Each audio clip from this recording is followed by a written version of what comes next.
Today, I'm Dr. Stephen Akintai. It's good to see you. Welcome everyone. As you're joining, do me a favor, share this video and get as many people as possible to join us. Today's show might be a bit controversial, depends on your mindset, but I can assure you it comes with a lot of knowledge and value for you. How to build wealth as an African in diaspora. So let me start by knowing how many of you here live outside of Africa. Okay, how many of you here live outside of Africa? The any WhatsApp says one day I will pay back all this free knowledge. You're welcome. Thank you. How many of you here live outside of Africa? You currently live outside of Africa? Let me know. Just say me. Let me know. Because this conversation is for a lot of us who are African, but we don't live in Africa. And we want to look at the subject of wealth creation and how do you build wealth as an African. I need us to know that there are challenges, there are inherent forces, not necessarily invincible, that tend to frustrate our ability to build wealth as people of color. Some of those forces are cultural nuances. Some of those forces are mental blockage, and they've been there. They're just mental stronghold over the years, and until you identify them and fix them, you can realize that it may be extremely difficult for you to live in abundance. And sometimes you are in places where you are supposed to build wealth. It's supposed to be easier, but it's still difficult. I'll give you an example. Those of you who are Africans and live outside of Africa, tell me whether it's true or false.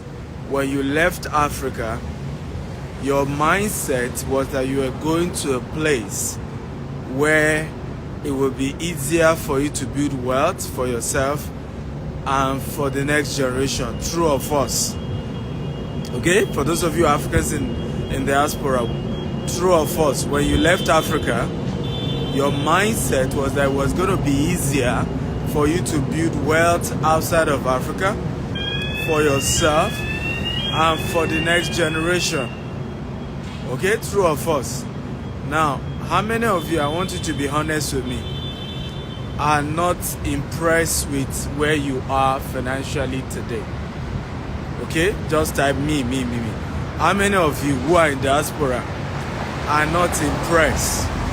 Literally, it's not looking like what you really imagined. When you were living in Africa, you thought it was going to be a lot easier outside of Africa building wealth, but it's not really what you thought. Can you be honest with me? How many of you are actually disappointed at the way things are going right now when it comes to your finances, wealth creation? Can you just type me? Come on.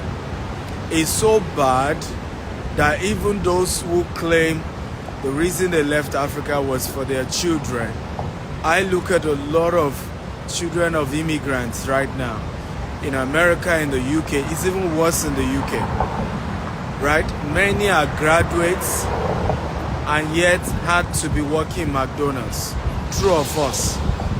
Okay, I have, in fact, one of them, I call her my London PA, right? She is a graduate from the university in the UK, and is having to work in a McDonald's, right? And so my question really is, how good really is it to have all that opportunity, or I went to study abroad, and then what difference is it really making? Even those who are in the creatives, T.Y. Savage did not become great until she returned back to Nigeria, right? Davido grew up in in Atlanta, wealthy family, couldn't, break through until he returned back to Nigeria.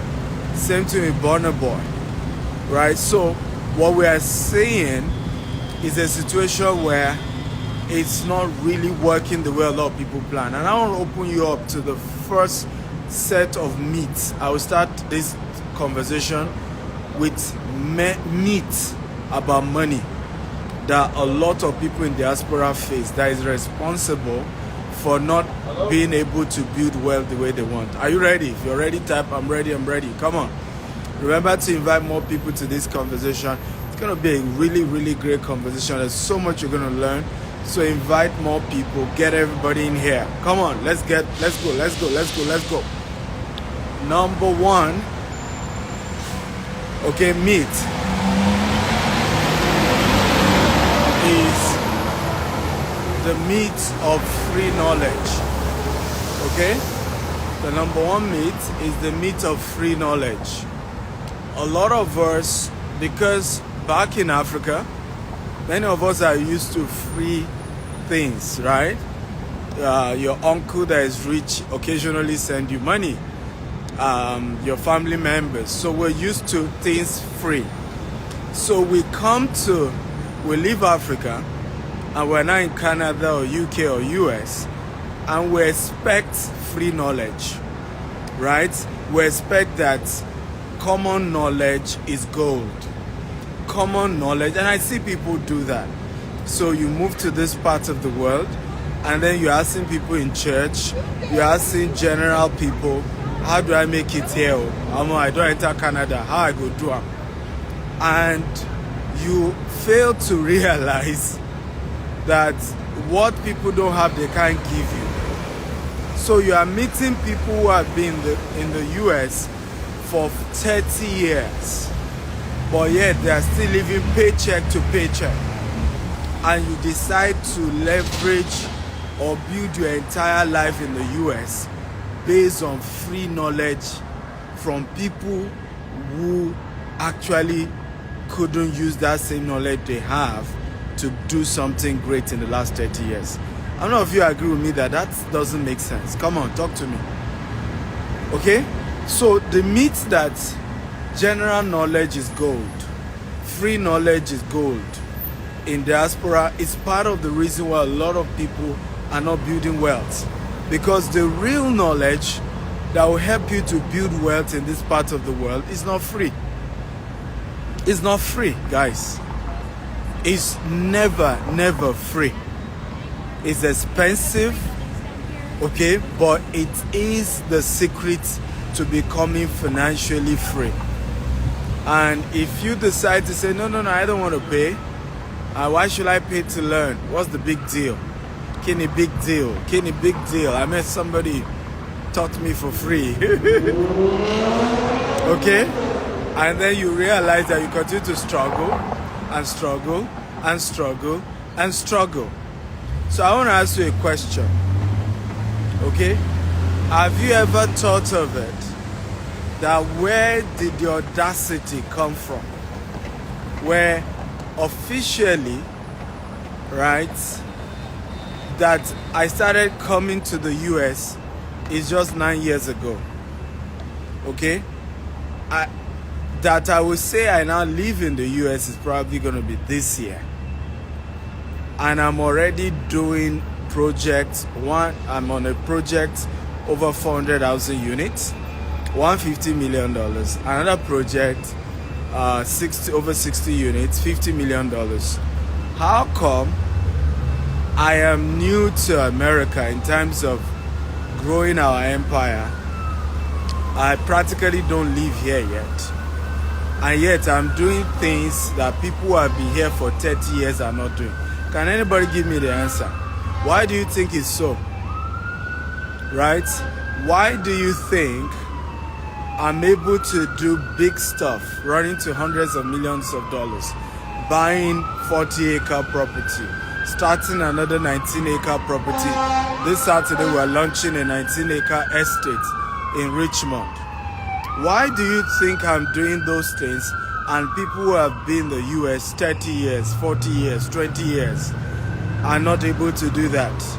In fact, if you come to the US and talk to people like that, they will tell you, be careful, don't tell anybody you have money. IRS will come after you.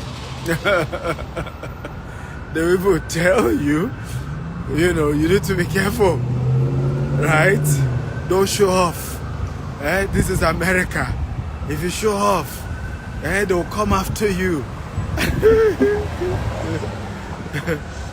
Oh Lord, Lord have mercy. You see why I say it's a myth, And a lot of you got the answer right. The answer is simple. Okay? I didn't fall for the myth, the free knowledge myth. All this unsolicited advice. All this, I have been here for 40 years without achieving nothing. And yet you want to be the one to give me counsel. I didn't fall for those nonsense. A lot of you fell for that. How many of you are a victim of what I'm talking about? That when you relocated out of Africa, the people you met and the free advice they gave you is part of the reason you did not excel the way you should excel. If you're a victim of that, type me. Okay? How many of you are a victim of advice that didn't make sense? It took some of you 5 years to realize that the first advice you got when you relocated was just pure nonsense, right? It wasn't true. Okay, some of the counsel I've connected with people who told me when they relocated to UK. Everybody told them, right? It's either you're a nurse or you never amount to anything. Can you believe that? And the entire degree they had in Africa, abandoned everything, started going back to study nursing. I met somebody who was like a younger brother to me here in the US, Dallas. The same thing. He had to be doing security job to start his life all over again as a nurse because somebody gave him some stupid advice. Meanwhile, skills as simple as photography, right, will earn you way more money than being a nurse. Skill as simple as video editing, right? Skill as simple as video editing will make you more financially free, okay, than a lot of the white collar job that you may want to go for in Western world. One of my friends at university is a photographer today. The kind of money he makes in Canada, okay, a lot of people going to normal white collar job, office job are not making it. But he didn't fall for those myths, those free knowledge.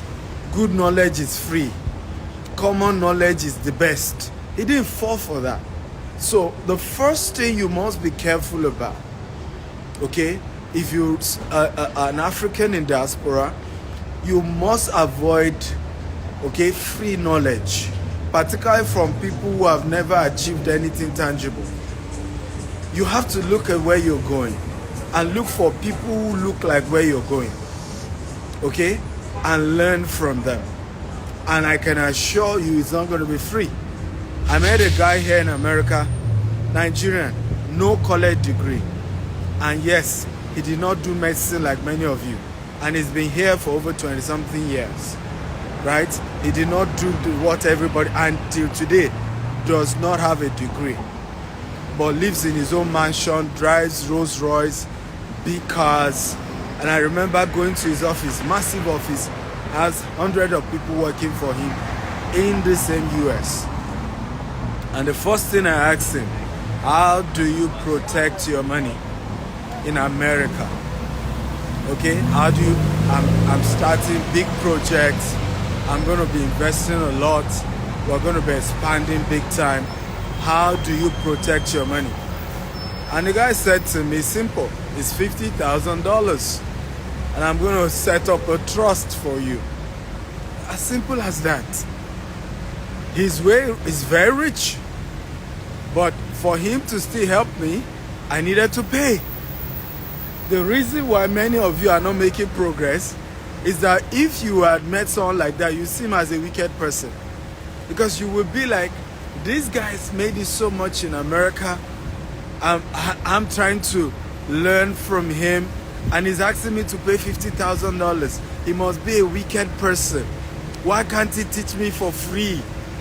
That is the number one reason why many Africans in diaspora are not building wealth. Okay? Because you're expecting free knowledge.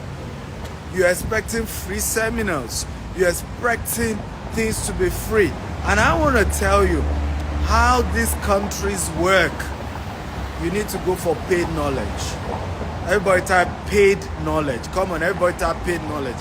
For example, many of you Africans in diaspora, your primary responsibility when you come to this part of the world is to use your credits to get a house, a mortgage. Your mortgage is not an asset, it's a liability. The first thing you do is to use your credit to get a car.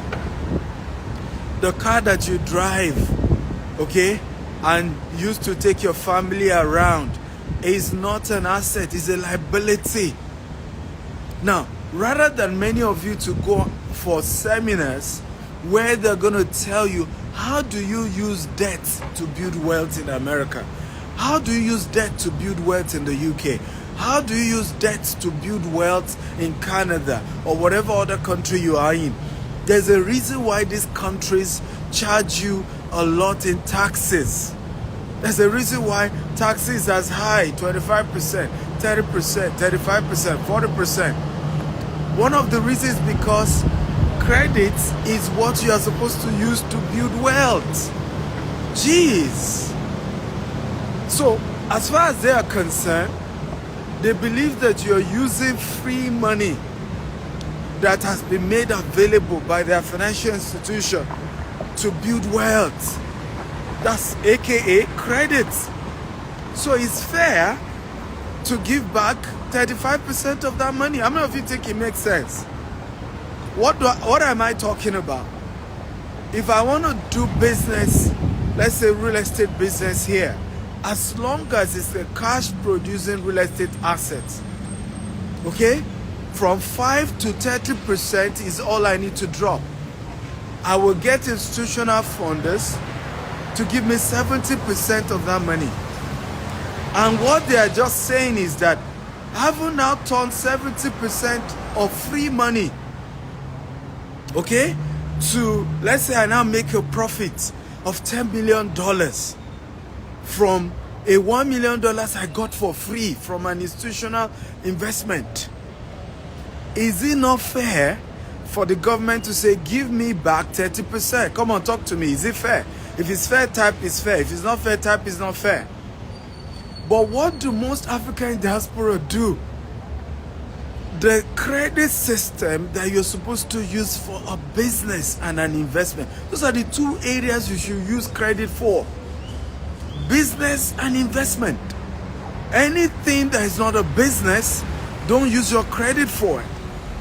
Anything that is not an investment, don't use your credit for it, because those are really where you need credit. Okay? Those are really where you need credit. And really, it is credit that you use to build wealth in the Western world. Right? When you want to do real estate, for example, in Africa, you have to bring money 100%. True or false? If it's true, type true. If it's not true, type it's not true. If you want to buy a house, whether it's a house that is an investment or it's not an investment, you have to bring 100% of the money.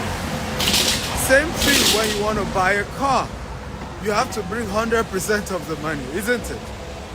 Okay, but in this part of the world, if you can prove to them that this investment I'm about to do will produce cash flow, will be a source of cash flow, it is a business, then guess what? You can go walk up to any of your banks and they give you money, okay, to support that business. But what do most of us do with those opportunities? You go and say, give me a car loan, give me a house loan, right? Give me a this and give me a that loan. And you fail to realize that your mortgage, you are paying taxes on the mortgage, and that mortgage isn't a cash producing asset. Okay? But of course you can brag to your poor relative back in Africa and say, hey, see me in my big house. See me now. I got to America 6 months. I'm driving a brand new car. 6 months. I have my own house. Instead, what you are supposed to do, okay, is to go get a cash producing real estate asset. That's what you're supposed to use with that credit. Okay? Go and buy 5 unit houses that the tenants will be bringing cash flow for you. Go and buy 10 unit houses that the tenants will be bringing cash flow for you. It is now their cash flow, the money they are paying you for rent, part of your profits from that. You can either rent your own house or buy your own house. At least your tenants are the ones paying for your mortgage. I hope this makes sense. But for you to get into a mortgage that is not producing any cash flow, you're already at a loss. You're already sinking into debt. Because what many of you don't know is that most of this mortgage, the first 5-10 years, you are not even paying for the principal. Okay? The first 5-10 years of many of this mortgage in the UK, in the US, in Canada, you are not even paying for the principal. You are paying bank charges. So when you eventually default 5 years from now, 10 years from now, in many cases, you lose everything. You lose everything. Because they are going to show you that all that you've been paying the last 5 years or 10 years has been the bank charges. Okay? And that, well, you don't have anything, so get out. They're going to sell it to somebody else. Or, sell the house on auction. So it is wisdom for you to know that when you come to this part of the world, invest in the knowledge of paid knowledge about the credit system. Come on, talk to me. Does this make sense?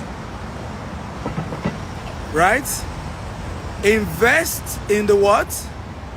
In the paid knowledge of how to use the credit system. So if you don't invest in the paid knowledge, you'll be using common sense and you'll get common results. You'll be using average knowledge and you'll get average results.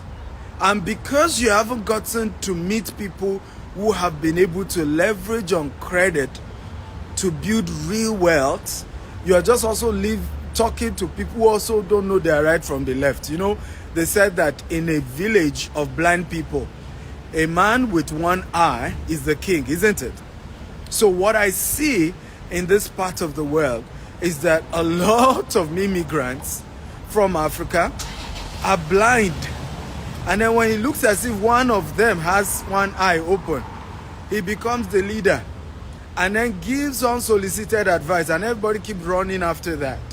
But in the reality, that is not really how wealth is created. Come on, does this make sense? Have you learned something powerful today? If you learned something powerful, type I've learned something powerful. Okay, talk to me. So, I want to beg you, and this is, I don't even have a paid seminar I'm trying to ask you to come for.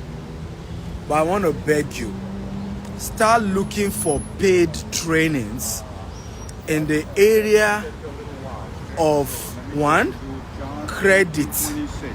Using credit to build wealth in the Western world. Number one, go for a paid training. Number two, go for paid trainings in the area of your skill. In the area of your skill, go for paid training in those areas. Okay, enough of free. Many of this free knowledge in America, I realize, they will invite you for free seminar, is only to market you for the paid one. So in reality, you still don't know it. If you want to learn something in most of this developed world, you have to pay for it.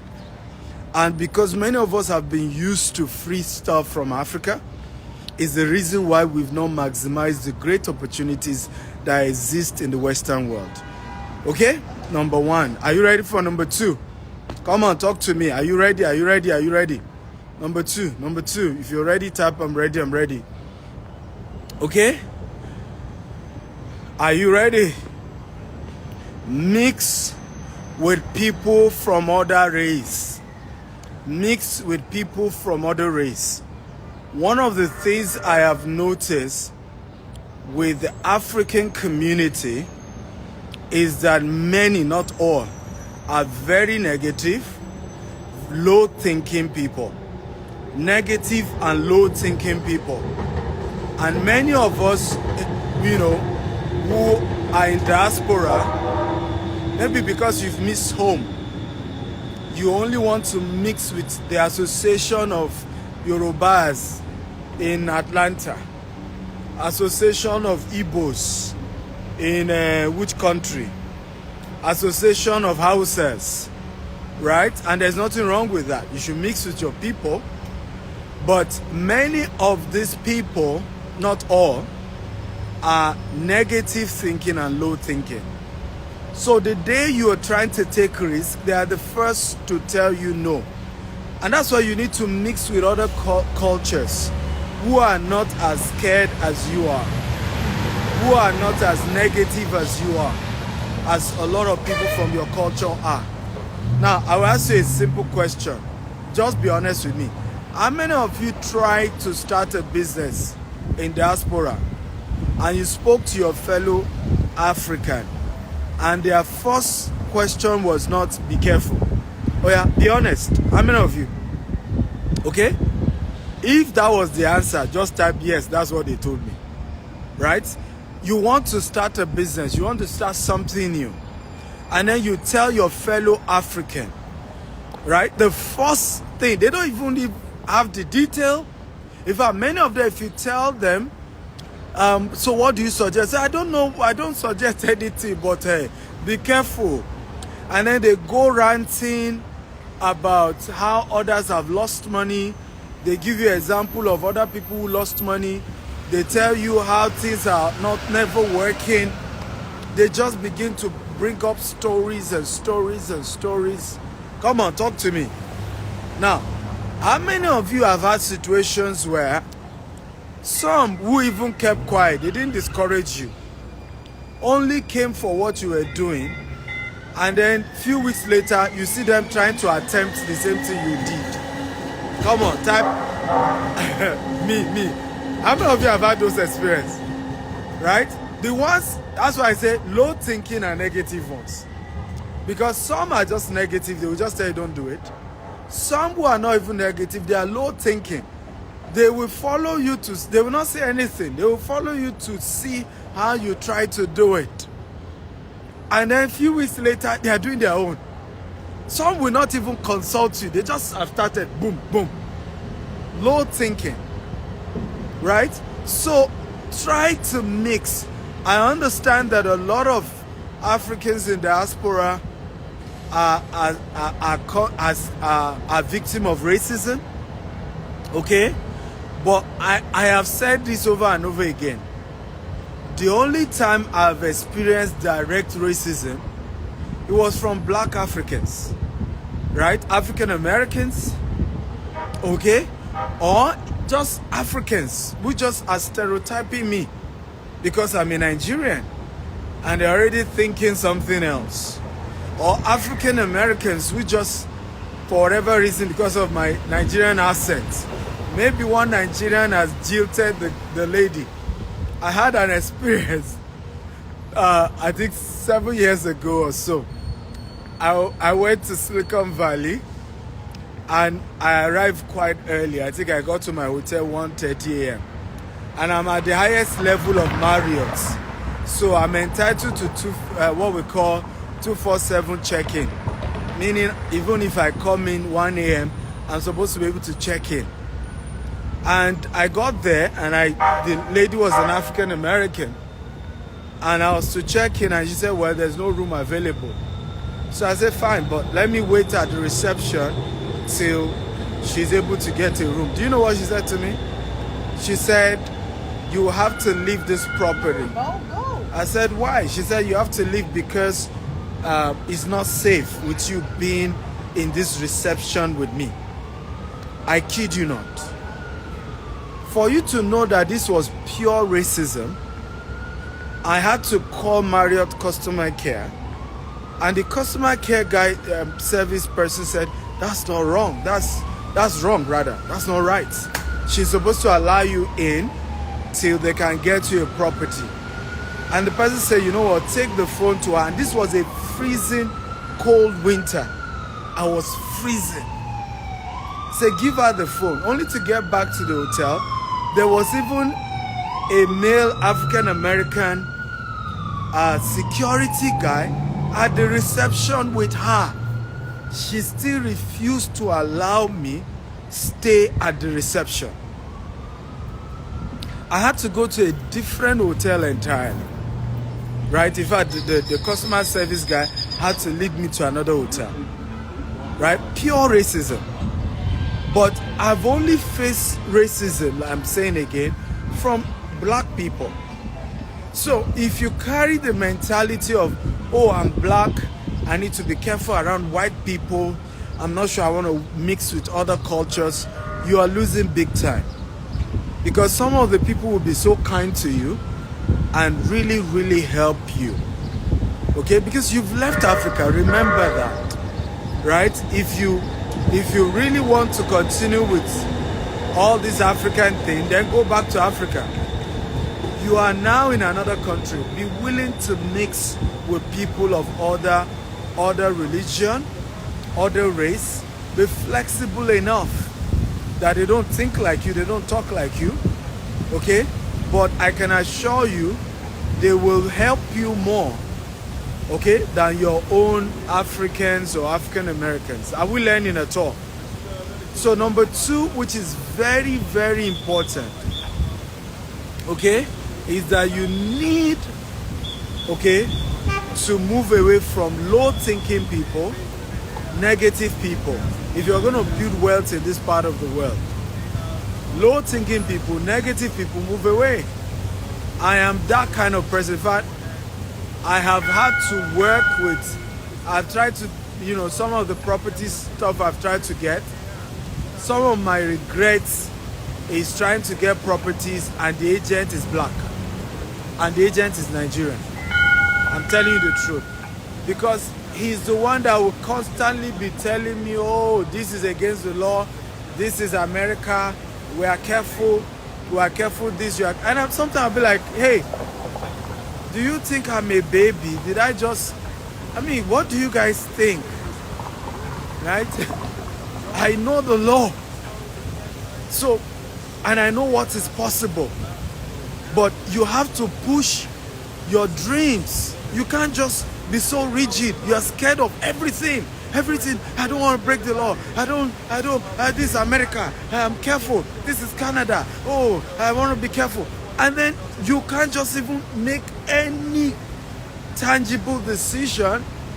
You can't take any business risk because you're just scared every day. You need to move away from such people. Okay? You need to move away from such people. You have to move closer to people who are bold, who are courageous, who are ready to take risk.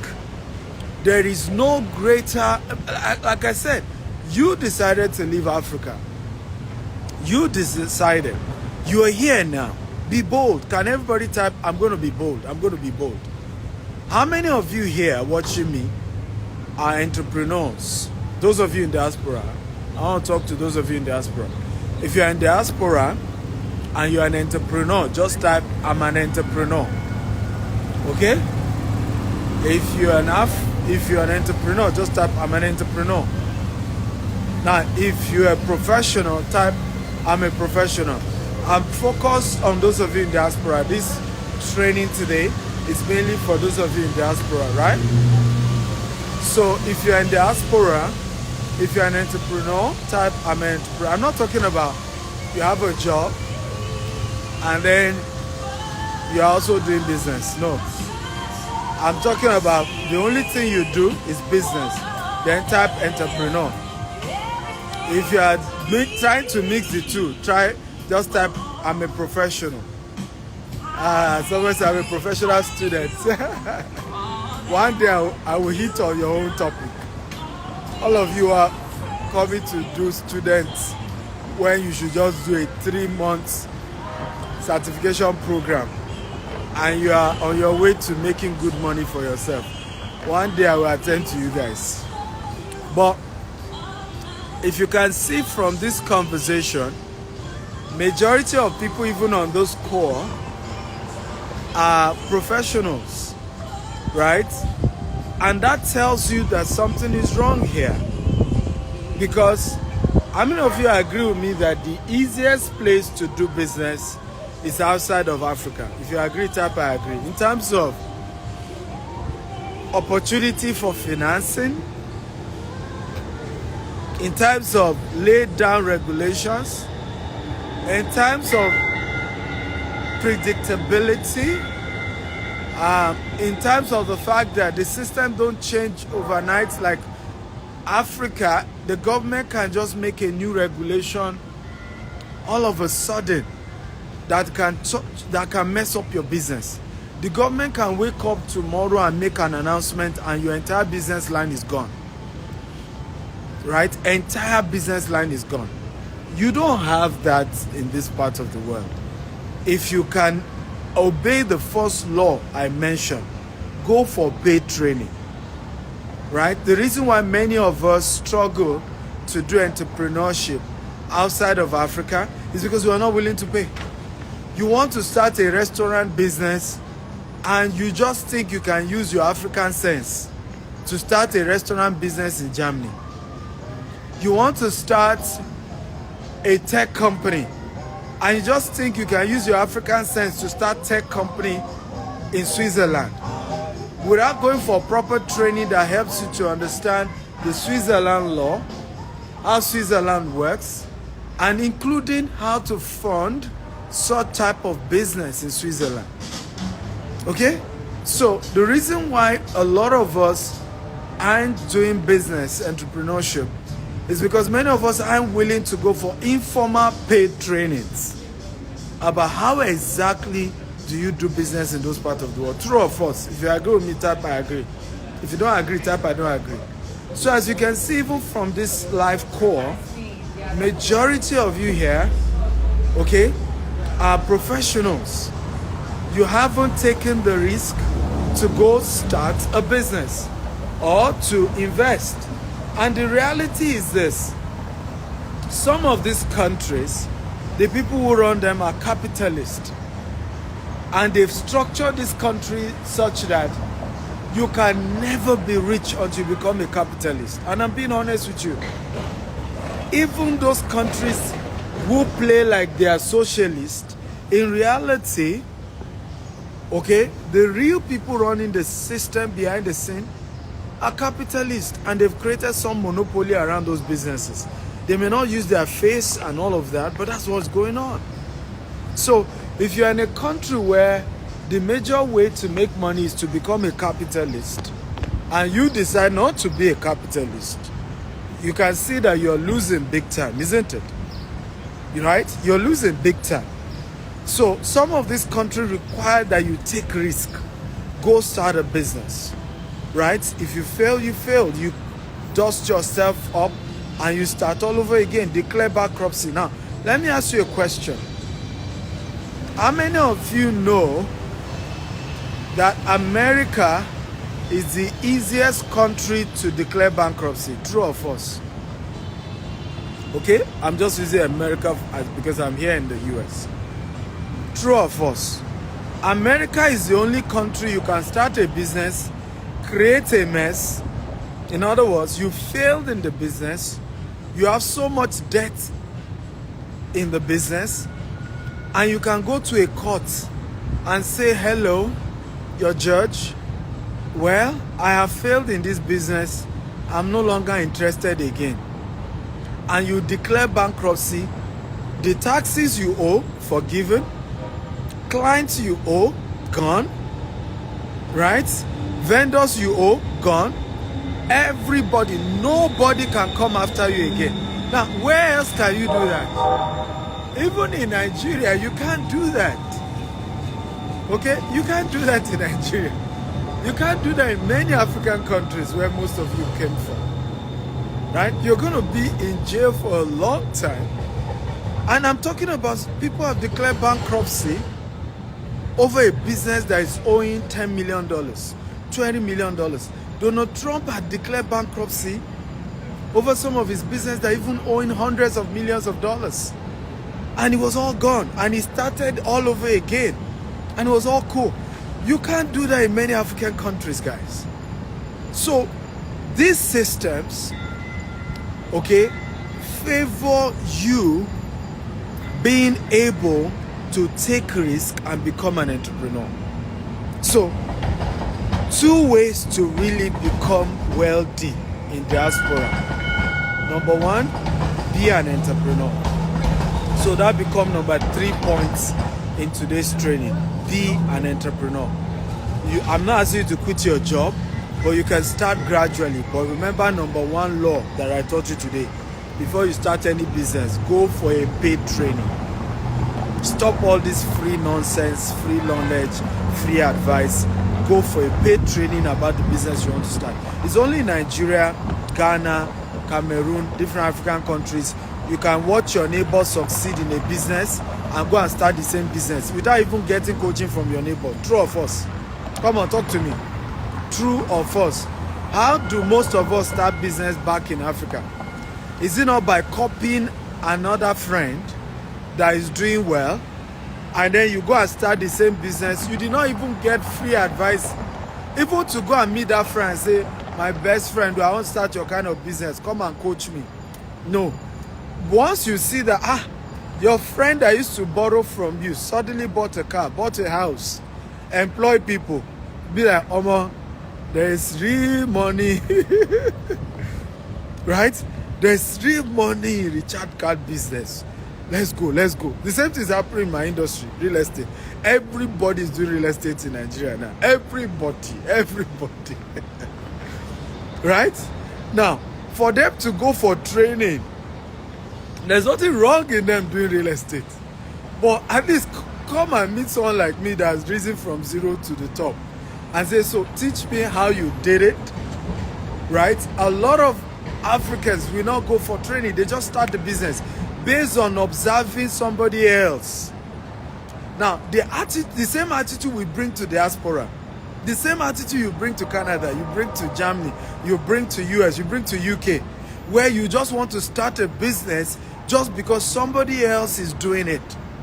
Training, no. And then you say it's difficult to start a business.